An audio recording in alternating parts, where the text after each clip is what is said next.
안녕하세요. 반갑습니다. 비트코인 뉴스 팡입니다. 2019년 8월 26일 비트코인 뉴스 전해드리도록 하겠습니다. 여러분들 도움이 되신다면 좋아요, 구독, 댓글, 알림 설정 해주시면 감사하겠습니다. 투자에 관련된 정보들 참고사항일 뿐이고 조언이 아니니 투자하실 땐 여러분들 스스로 꼭 판단하시고 결정하시길 바라겠습니다. 금일 비트코인에 대한 가격 분석들 먼저 해보도록 하고요. 그리고 관련된 여러가지 이슈들, 무역전쟁이나 관련된 여러가지 이슈들하고 비트코인의 상관관계 같이 한번 이야기 나눠보도록 하겠습니다. 우선은 비트코인의 지금 가격 흐름 변동성을 봤을 때 변동성은 계속 줄어들고 있고 가격의 횡보는 계속 이어지고 있습니다. 1,500달러까지 상승을 했다가 다시 한번 조정이 나오는 살짝 내려온 상태인데요. 지금 현재는 굉장히 안정적으로 흘러간다고 볼 수 있습니다. 비트코인이 뭐 크게 하락하는 부분도 없고 크게 상승하는 부분도 없이 가격의 횡보와 그리고 매집 구간 정도라고 지금 많이들 분석을 하고 있습니다. 가격대를 좀 분석을 해보자면요. 우선은 골드버그 원이라는 닉네임을 쓰는 분석가, 아마우프의 분석가가 분석한 내용입니다. 우선 1,350달러 선, 이 선이 가장 이제 상단에 있는 어퍼레인지라고 해서 상단에 있는 그 구간이고요. 그리고 하단 구간을 지금 9,300달러 선으로 지금 선정을 하고 있습니다. 과거에 몇 번 저항과 지지를 받았던 구간이기 때문에 이 9,300달러 선을 중요한 또 이 범위로 레인지로 이제 정해 놨죠. 이 하단부와 이제 상단부가 있는데 지금 현재까지는 이제 터치를 하지가 않았어요. 여기까지는. 근데 이 이하 더 로어 서포트, 그러니까 밑에 지지선을 8,500달러 선까지도 열어놓고 지금 보고 있습니다. 그래서 이 지지선까지도 내려오더라도 어느 정도 이 커버가 가능할 것으로 지금 보고 있는 거죠. 그래서 트레이더나 이제 분석가들, 단기적인 분석가들도 이 가격 안에서 지금 움직일 가능성들을 염두에 두고 더 하락하더라도 8,500달러 선이 한계 정도까지도 보고 있는 겁니다. 그래서 이 가격대에서 이제 대부분 지금 움직일 것으로 보여지고 최소 한두 달 정도를 여기에서 좀 횡보를 하지 않을까라고 예측을 하고 있습니다. 이 상태에서 지금 알트코인으로 좀 옮겨가지 않을까, 알트코인 랠리를 기대하는 사람들이 많다고 하지만 아직까지는 그런 흐름들이 크게는 보여지지 않고 있는 상황이고요. 현재까지는 앞으로 그런 시즌이 나온다면 좋겠지만 아직 골든버그는 그거에 대해서 좀 긍정적이지는 않은 것 같아요. 그래서 조금 더 지켜봐야 되지 않을까 보여지고요. 그리고 이것과는 조금 다르지만 이렇게 이제 사토시 플리퍼라는 분석가는 이렇게 보고 있습니다. 우선은 이거를 불리시 페넌트 패턴으로 보고 있고요. 이렇게 삼각형으로 수렴하는 과정들에 있다. 이게 조금 더 명확도는 좀 더 높죠. 왜냐하면 이제 가격이 이 수렴하고 있잖아요. 계속 안쪽으로 모여지고 있는 형태가 조금 더 맞습니다. 지금 현재는 박스권으로 움직이지 않고 이렇게 수렴하는 형태를 보이기 때문에 오히려 이제 불리시 페넌트 패턴이 조금 더 명확하게 이제 들어맞죠. 그 기술적 분석상으로는. 그런데 지금 현재 이 가격이 반등을 했다가 이 정도 와 있기 때문에 아직까지 흐름이 이제 여기로 확실하게 갈지는 모르겠어요. 근데 지금 사토시 플리퍼 같은 경우는 11,300달러 선까지 또 목표 지점을 그대로 유지한다 라고 이야기를 하고 있습니다. 그래서 전체적인 큰 흐름은 이제 불마켓이라고 보고 있는 거예요. 사토시 플리퍼는 비트코인 시장 자체는 아주 장기적으로 봤을 때 불장의 중간에 있고 그 과정 속에서 이렇게 이제 나오는 불리시 페넌트 패턴이기 때문에 걱정할 거 없다 라고 이야기를 하고 있는 겁니다. 자, 그리고 포브스에서 비트코인 미 트럼프 무역전쟁에 새로운 금으로 부상했다 라고 이야기를 하고 있습니다. 지금 미국에서 이제 다시 재미난 이야기가 나오고 있는데요. 관세 이제 세칙위원회가 5,078개의 품목 그리고 750억 달러 규모의 미국산 제품에 추가 관세를 부과하기로 했다. 그러니까 중국에서 지금 이런 것들을 하고 있어요. 그래서 미국과 중국의 무역 전쟁이 앞으로 더 강해지겠구나, 더 힘들어지겠구나라는 이제 그런 시그널들이 보이죠. 그래서 모든 제품에 5%의 추가 관세를 부과하겠다라고 미국 트럼프 대통령도 이렇게 이야기를 하고 있고, 이렇게 함으로써 중국이 이제 미국과 계속 싸울 것을 제안을 하고 있어요. 그래서 이 전쟁은 계속 될 것으로 보여지고, 앞으로 이런 혼란한 상황에서 결국에는 이 자산의 이동, 그리고 통화의 이동이 어떻게 될 것인가가 이제 가장 중요한 거겠죠. 여기에는 추가적으로 아무래도 이제 안전자산에 대한 수요가 당연히 높아질 것으로 보여지고 있고, 여기에서 이제 글로벌 경제 시장이 크게 출렁이고 있는데, 실제 23일 날 뉴욕 증권거래소의 다우존스 30 산업평균 지수가 전장보다 623.34포인트 급락을 했습니다. 2.37%나 급락을 했고, 스탠더드 앤 푸어스 500 지수가 775.84포인트가 떨어졌습니다. 2.59%가 하락한 거고요. 그리고 기술주 중심의 나스닥 지수가 239.62포인트, 약 3% 가까이 폭락을 했습니다. 뉴욕 주요국 증시도 하락 마감했고, 국제 유가도 하락했습니다. 전체적으로 경제 지표가 다 안 좋게 나오고 있어요. 그래서 국제 금값은 다시 크게 오르게 되었죠. 그리고 이런 부분들이 이제 비트코인에 어떤 영향을 미치게 될까라고 하는 건데, 이 파이낸셜 네트워크의 클램 체인버스 최훈 경영자가 미국 경제 전문지 포브스에 기고를 한 내용을 보면, 비트코인은 트럼프의 무역 전쟁으로 인해 새로운 금이 되고 있으며 안전 피난처 자산으로 부상하고 있다라고 주장을 하고 있어요. 이런 부분들은 이제 긍정적으로 비트코인을 보고 있는 것이고요. 그리고 미국 블록체인 스타트업 서클의 CEO 제레미 얼레어도 최근에 비트코인과 같은 탈중앙화된 디지털 자산이 자신이 통제 가능한 곳으로 자금을 이체를 원하는 사람들에게 상당히 매력적이다. 기관 투자자를 비롯해 자본 규제가 심한 지역에 거주하는 개인 투자자에게 있어서 더욱 그럴 것이다 라고 이야기를 하고 있어요. 장기적으로 볼 때에는 비트코인의 글로벌 자산 피난처 자격은 충분하다라고 강조를 하고 있죠. 이런 것들을 보면 이제 결국에는 그 자산의 이동이 수월해야 돼요. 근데 이제 금으로 이동하기는 이게 쉽지가 않잖아요. 그래서 보통은 수월한 것들로 이제 비트코인을 꼽고 있고, 이 비트코인으로 옮겨가는 게 중국에서 과연 좀 편안하게 갈 수 있는 건가는 정확하게 모르겠어요.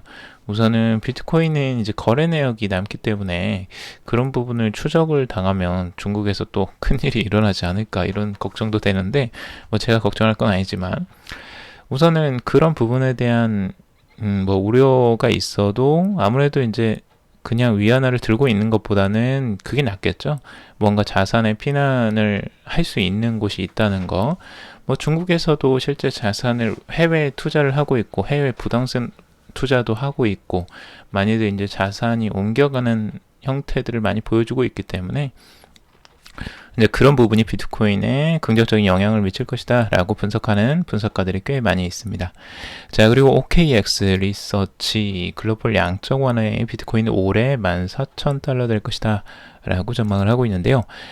이 OKX 리서치의 최근 보고서에 따르면 추가 금리 인하가 가시화되고 글로벌 중앙은행들이 양적 완화 그 밴드웨건에 뛰어들면서 금과 같은 안전자산에 대한 수요는 급증할 것으로 예상된다라고 이야기를 하고 있습니다.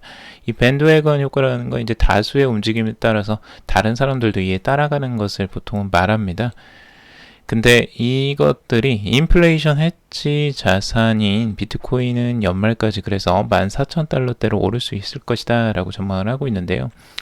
결국엔 금리 인하가 비트코인에 대한 금과 같은 이런 자산의 그 상승으로 연결이 될 것이다라고 분석을 하고 있는 거예요. 여기에 추가적으로 이제 분석한 내용이 뭐냐면, 그 6월과 7월 사이에 연방공개시장위원회 FOMC 회의에서 달러화에 대해서 약 12%가 그 상승을 했다는 겁니다. 비트코인이. 근데 이 비트코인의 상승이 이제 그때 기준금리 인하를 발표를 하면서 나온 것들인데, 실제 기준금리가 0.25% 하향 조정될 경우 비트코인 가격이 약 12% 상승할 수 있다라고 이제 가정을 하고 그 비트코인의 가격을 산정해 본 거예요. 근데 여기에 이제 0.25%의 금리 인하가 3회 더 시행이 되면 올해 말까지 그 비트코인이 14,000달러대로 이전 최고치인 14,800달러를 돌파할 수 있다라고 이야기를 하고 있죠. 그러니까 기준금리가 한번 0.25%씩 오르면 똑같이 12%씩 상승한 걸 가정한 겁니다. 굉장히 단순 산술적이죠. 근데 이렇게 이제 기준금리가 계속 내려갈지 안 내려갈지는 아직 이제 모르는 상황이고, 지금까지 이제 기준금리가 내려간다고 하면 이 정도가 올라오더라. 그러니까 앞으로도 이렇게 될 것이다 라고 분석을 한 내용이에요. 참 단순한 계산이죠. 하지만 뭐 그것도 참고 정도는 해볼 수 있으니까요. 자, 그리고 이제 두 번째는 비트코인이 이제 금과의 높은 상관관계 이외에도 시카고 옵션 거래소의 변동성 지수와 동조 현상이 뚜렷해지고 있다라고 이야기를 하고 있습니다. 실제 이제 양자간 상관계수가 2017년 1월 1일 최고치를 기록한 것으로 나타나고 있고요. 그 이제 변동성 지수 VIX는 투자자들의 공포 심리를 반영한 지수로 이제 수치가 높을수록 두려움의 정도가 크다라는 걸 의미하고 있습니다. 리서치에 따르면 이제 비트코인은 금과도 비교적 높은 상관관계를 유지하고 있다라고 이야기를 하고 있는데, 여기에 이제 변동성 지수는 투자자 혹은 트레이더가 향후 비트코인의 추세를 파악하는 데 중요한 지표가 될 수 있다라고 이야기를 하고 있어요. 그래서 주요 증시 지수나 전통 자산 가격과 비트코인 상관성이 높아진다는 것은 암호화폐가 주류 투자 수단으로 부상하고 있다라는 방증이기도 하다라고 설명을 하고 있습니다. 다른 자산과 이제 동일한 위치 선상에 이제 놓이게 되는 것이다 라고 분석을 하는 내용이죠. 그렇게 되면 이제 주류에 포함이 되는 거고 굉장히 좋은 거죠. 지금까지는 비주류였어요. 지금 암호화폐에 관심 있게 보신 분들이 이게 주류처럼 보이시겠지만 지금도 부주류고요. 완전히 비주류, 완전히 관심이 없는 자산이었죠, 지금까지는. 근데 이제 전통 자산들과 어느 정도 겨룰 수 있는, 그리고 거기에 대응할 수 있는 자산이 될 수 있다라는 거, 그런 추세로 조금씩 바뀌고 있다라는, 그런 환경적인 부분이 바뀌고 있다라는 게 좋은 거죠. 자, 그리고 비트코인 1,500달러 회복, 조셉영이 비트코인이 외환 전쟁 속 매수 늘 듯 하고 이야기를 하고 있습니다. 지금 여러 이제 분석가들의 분석들을 내놓고 있는데요. 우선은 바이낸스의 최고 경영자 자오 청펑이 이날 트위터를 통해서 전 세계 인구는 70억 명이고 비트코인 공급량 상한선은 21,000개다 라고 이야기를 하고 있어요. 당신이 만약 1BTC를 보유하고 있다면 당신은 수학적으로 세계 0.3%의 부자다라고 말을 하고 있습니다. 전체 인구를 따져보고 비트코인의 개수로 이제 산정을 해본 건데요.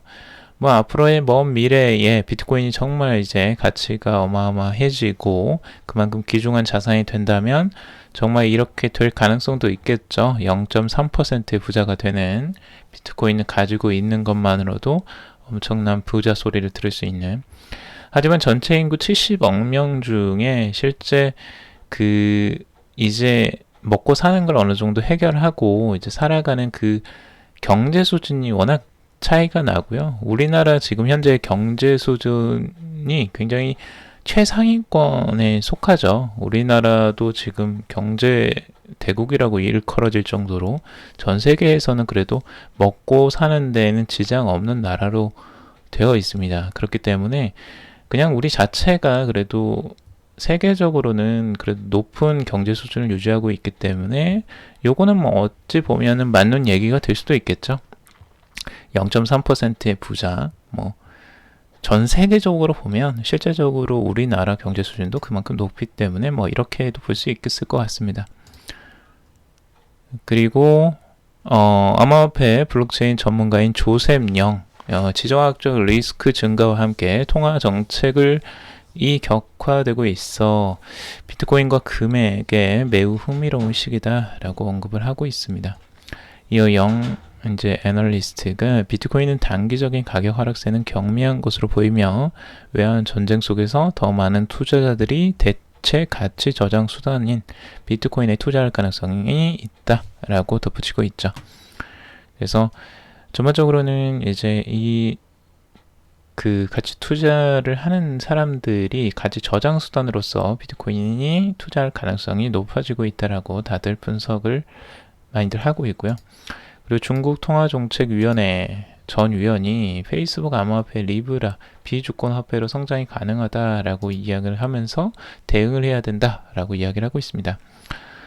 중국 인민은행 통화정책위원을 지냈던 현재 칭화대 중국 경제사상 실천연구위원 원장이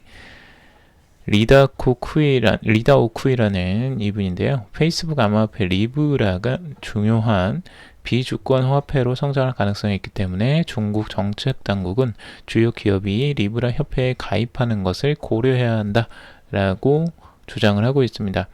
굉장히 경계를 한다라는 게 느껴지시죠? 지금 중국에서는 리브라를 굉장히 두렵게 생각하고 있습니다. 리브라 자체가 굉장히 위협이 될 것으로 생각을 하고 있고, 여기에서 지금 이야기하는 건 리브라가 위안화 지급 체계에 미치는 영향과 대책이라는 공문을 통해서 근본적으로 리브라는 알리페이, 위챗페이와 같다. 단지 알리페이와 위챗페이는 중국 위안화와 1대1로 연동이 되고 리브라는 이제 바스켓 통화일 뿐이다. 하지만 이러한 주요 차이점이 리브라를 독립적인 위치에 있을 수 있게 한다라고 설명을 하고 있습니다. 그래서 이 분의 이제 주장은 뭐냐면 그 리브라는 중국에서는 막아야 된다라고 이야기를 하고 있어요. 그러니까 중국 사용을 우선 향후 대책으로는 중국은 자국의 거래에 리브라를 쓸 수 없다라는 원칙을 고수해 주권 통화의 절대적 지위를 확고히 세워야 하며 중국 단속 당국은 비상시에는 리브라의 국경 간 거래를 제한해 대량의 자금 유출과 경제 위기를 예방할 수 있도록 사전에 성명을 발표해야 한다라고 이야기를 하고 있죠. 굉장히 위협적인 부분으로 지금 받아들이고 있고 리브라가 중국에 들어오게 되면 그 통화 정책에 굉장히 큰 영향을 미칠 수 있기 때문에 그걸 미리 막아야 된다라고 이야기를 하고 있어요. 하지만 방어만 한다고 해서 중국이 모든 것에서 안전하다라고 하기에는 또 볼 수는 없는 거죠. 그래서 이런 부분들이 리브라를 얼마나 이제 중요하게 보고 있는지를 볼 수 있는 거고요. 중국 당국도 아마 이걸 굉장히 주시를 하고 있을 것입니다. 결국엔 중국에서 자체 내에서도 화폐인가요? 인민 통화를 따로 이제 만들어서 암호화폐를 따로 만들겠다라는 이야기들도 나돌고 있으니까 그 정도로 이제 이게 이제 중요한 이슈가 됐습니다. 암호화폐라는 것 자체가. 그래서 이런 부분들을 여러분들도 한번 좀 고려를 해보시고 보면 좋을 것 같고, 다음은 지금까지 1년 동안의 이제 암호화폐들의 가격 흐름을 봤는데요. 전체적으로 1년 전과 지금의 가격을 비교를 해봤을 때 암호화폐가 어느 정도에 와 있느냐를 비교해 본 거예요. 대부분은 이제 비트코인은 거의 비슷한 과정이고요. 그때보다 조금 더 올라온 것 같긴 한데 0%라고 지금 이제 기준으로 잡아놨고, 그리고 이제 다른 암호화폐들 알트코인들이 대부분은 다 하락했습니다. 63%가 하락한 것도 있고 20%, 44%, 68%. 비트코인 캐시도 어마어마하게 지금 하락을 한 상태고요.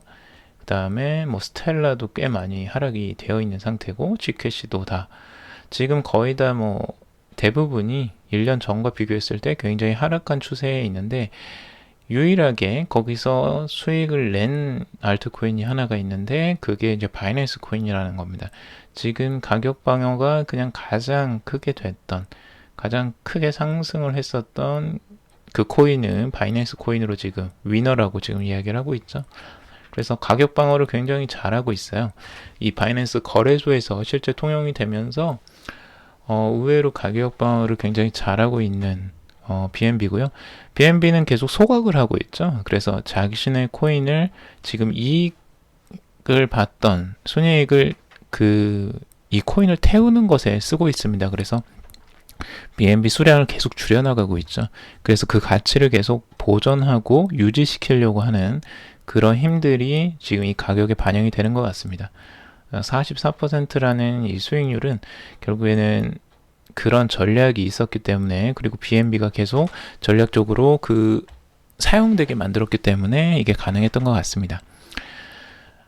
전반적으로 그 내용들 같이 한번 살펴봤고요. 앞으로도 다른 알트코인들도 그렇게 좋은 흐름들이 좀 변화되는 시장으로 빨리 진입했으면 좋겠습니다.